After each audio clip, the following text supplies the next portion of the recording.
Hey, how's it going? Greg Jenkins here, and I will be your host throughout the upcoming modules as we work through this presentation, through this conversation, and we reveal different areas of your business that could be improved, either to have an impact on your bottom line or to enhance the experience you are providing for your customers. Now, before we get started, I want to call out the title slide here, which is how to fix or grow any business on the planet.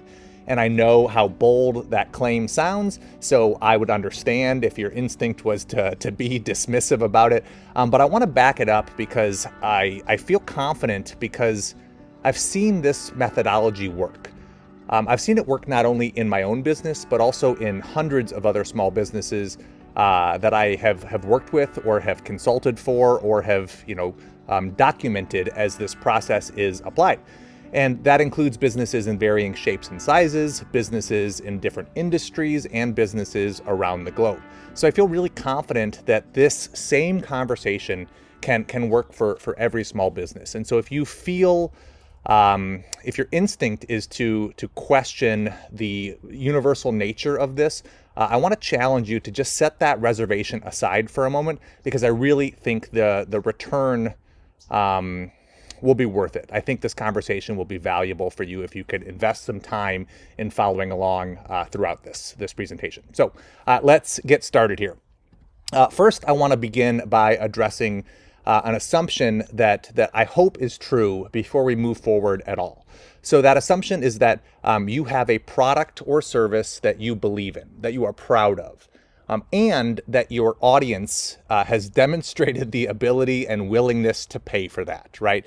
So if you have a solid product and people are willing to pay for it, you are all set and we can keep going. But if this isn't true, I just want to pause there because the rest of this conversation, its impact will be really limited in terms of what it's able to help improve for you if this fundamental truth, isn't there. So if this is not yet true, or you feel less confident about it, then you need to focus on resolving this first, making sure that you feel good about your product and that your audience is willing to pay for it. But once you have established that is indeed the case, then the rest of this is really going to provide some opportunity to make meaningful gains and improve the results that your business is producing for both you and for your clients. Okay.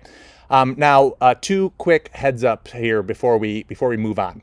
Number one is that this conversation starts relatively basic, okay? And then it builds. It gets more and more targeted as it moves on. So don't be surprised if some of this feels like review. I don't want you to get discouraged as we're getting started here if you feel like this is something you've already covered in the past, especially if you have talked with me previously about lifecycle marketing. Some of this will definitely feel familiar. Now, the second point here is that you don't need to do everything all at once. You should just focus on taking the next step, whatever that might be, and then repeating. I point that out because there's a pretty realistic possibility that you might reveal multiple areas of your business that you could improve. And I don't want you to get overwhelmed by trying to do it all at once. Focused on one priority at a time, just taking that next step. And remember that you will be able to repeat and continue working through that to-do list over time. Okay.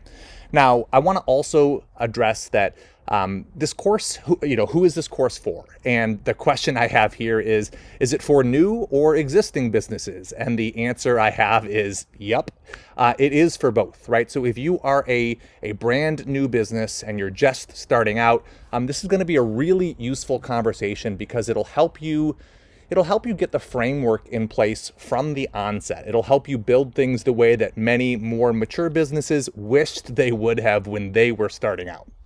But I also want to call out that if you are an existing business, if you are a business that's been around for a while, or you are a more mature business, that this conversation is still for you because the changes that we're going to make, the conversation and the changes that should reveal, the priorities that will surface up, for more mature businesses, they're going to produce more impactful results, right? A small tweak in a really mature organization can have a ripple effect throughout the rest of the customer experience. And at scale, those changes are going to be that much more impactful. So if you are a new business or a more mature business or anyone in between, I still think this conversation is going to be really relevant for you. Now, I don't know if you guys are familiar with with IKEA. It's a furniture store largely, but they are well known. They're world famous for furniture that comes in a bunch of little pieces. And then they have complex instructions for how you can assemble it. Well, complex is a subjective assessment, I guess. Some people think it's really simple instructions, but the idea is that you follow those instructions and you end up with your dresser or with your couch or with whatever, the item is that you were building. Now, the reason I call this out is because if this conversation, if this process that we're going to walk through has, let's say, 25 steps, it's possible that you are already on step 7 or already on step 11, right? You might have already done some of these steps. So as we work through this and as we go step by step, I want you to pay attention. I want you to listen for the things that are review, and then I want you to make note of where the conversation starts to feel fresh, where you are already at. And don't be surprised if you feel like you've already done some of these steps because you've probably been building this without the instructions.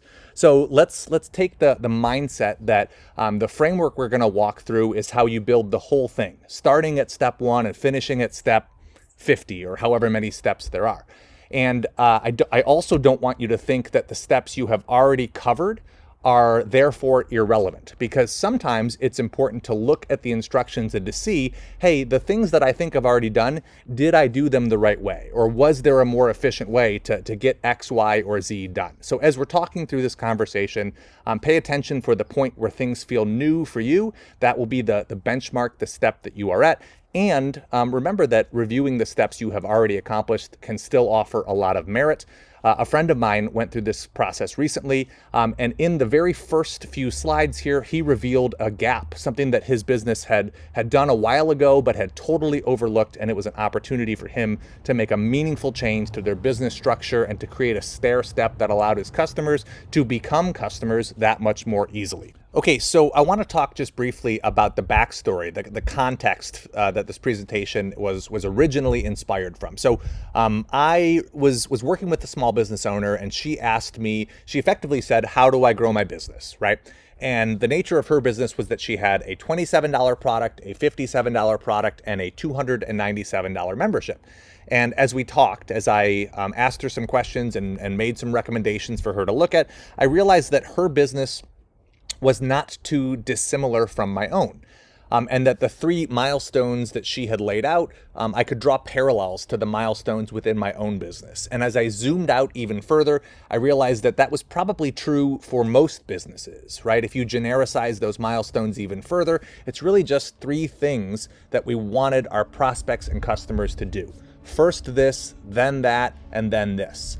And as I looked at this truth from a super high level, I realized that there were some commonalities between the advice that I would give her, the advice that I have taken for my own business and that is true for my own businesses, and the advice that I would really give anyone. And so I looked at those commonalities and I organized them into a conversation that I think should be applicable for every small business. And that's what has gotten us to where we are today. So that's the nature of the rest of this course, is it was drawn from these individual consulting sessions that happened over and over, and I realized that the patterns were applicable to all small businesses. So here is the agenda. We are currently at the end of the intro module. So in a moment here, you will have 1/6 of this course complete. Congratulations. The next section is where we are going to talk about milestones. And then after that, we will discuss bridges, and then we will talk about measuring, and then we will talk about optimizing and prescribing the actual changes, improvements, and enhancements that we might make. And then I have an outro module where I give you some parting advice for how to take the lessons throughout this course and apply them into your own business. So with that said, it brings us to the end of this intro module here, and I will see you in the next video as we begin to talk about milestones.